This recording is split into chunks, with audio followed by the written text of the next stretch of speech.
Australia is well within its rights to deport individuals who break your laws. New Zealand does the same. But we have a simple request. Send back Kiwis, genuine Kiwis. Do not deport your people and your problems.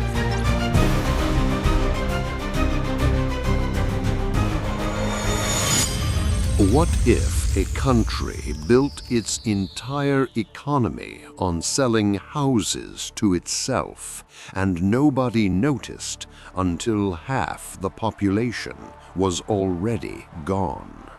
New Zealand, small, remote, stable, and quietly running one of the most fragile economic models on the planet. More than 10% of its population has already left, not because of war, not because of poverty, because the numbers stopped making sense. And when the numbers stop making sense, people do the math themselves.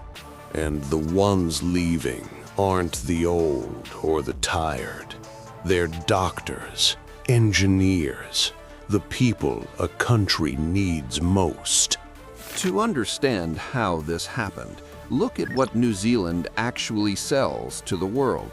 For a high-income nation, the answer is a structural anomaly, the kind economists don't like to explain at dinner parties. Agriculture, milk, meat, wool. The exports of an emerging economy, running inside the infrastructure of a developed one. It works, but it creates almost no urban jobs, and that gap is where the rot begins. But the real economy, houses, selling them, renting them, financing them, about half the country's entire output, one giant game of hot potato. And here's where it gets ugly. The housing market is so inflated that young Kiwis can't afford to live in their own country, so they leave. And the houses? Bought by wealthy Australians on holiday. Australia and New Zealand have an open border, no visa, no barriers, just a short flight and a salary that's $50,000 higher on the other side. The 1980s. That's where this was decided. Not in parliaments today, not in boardrooms this year. 40 years ago, when the wrong party held the wheel at the wrong time. Australia's Labor Party in the 80s didn't just win an election, they rewired the entire economy. Wages, workers' rights, the social contract, all of it locked in. New Zealand? Different party, different choices, same decade, completely different outcome 40 years later. So, New Zealand tried to fix the bleeding. They banned foreign buyers from purchasing property. Smart move, right? Except they forgot to include Australians, the biggest foreign buyers of all. Because Australia and New Zealand are so close, legally, politically, culturally, that fixing one problem keeps creating 3 more. And then New Zealand tried immigration, brought in workers from Asia to fill the gaps. Nurses, engineers, builders. It worked, sort of. Because a lot of those immigrants, they looked around, checked the salaries, checked the cost of living, and moved to Australia too. New Zealand had accidentally built a very expensive waiting room. So what does New Zealand actually look like now? Wealthy Australian retirees buying lake houses, young Kiwis leaving, immigrants arriving just long enough to get a passport. The government knows this, the economists know this, and yet, politically, nobody can touch it because 10% of voters live abroad and they like things exactly how they are. Here's the cruel irony. New Zealand is genuinely beautiful, safe, stable, low debt, a place billionaires pay fortunes to retire. and none of that is helping the people who were born there. Elections have consequences.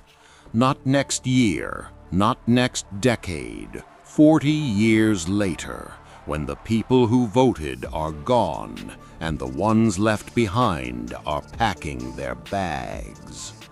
If you think your vote doesn't matter, New Zealand is the proof. Subscribe, because the next country on this list might surprise you. But here's why this matters beyond New Zealand. This is the same model running in Canada, in Australia, in Portugal, in Brazil. Build the economy on housing, watch the young leave, import workers to replace them. Repeat. When a country turns its housing stock into a financial instrument, it stops being a place people live and becomes a place people hold. The house stops being a home. It becomes a bet, and bets eventually get called. New Zealand universities? Same story. Half the med school seats filled by Kiwis training to leave.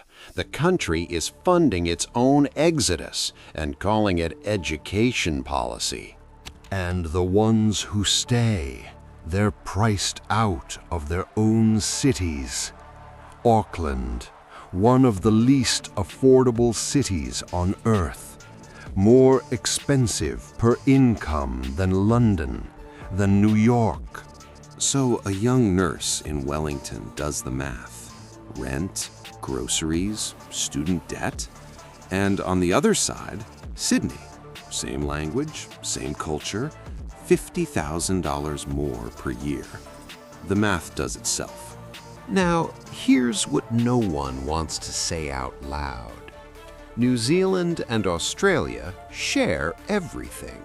Language, history, values, flags that even their own people confuse. At this point, what exactly is the border protecting? Some economists say the fix is simple. Build more houses, create more jobs, raise wages.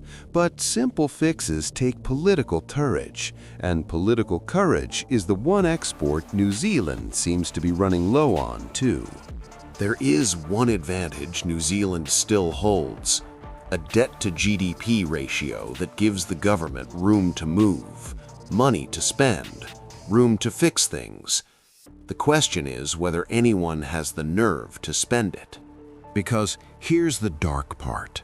Even if New Zealand fixes everything tomorrow, the housing, the wages, the jobs, the people who left already built lives somewhere else. You can fix a bubble. You can't fix the decade it stole. New Zealand isn't dying. It's just becoming a museum. Beautiful, stable, preserved, owned by people who don't live there. And somewhere in Sydney tonight, a Kiwi nurse is signing a lease and not looking back. This is what a housing bubble looks like from the inside. Not a crash, a quiet drain. Subscribe, because the next country on this list is one you know much better than New Zealand.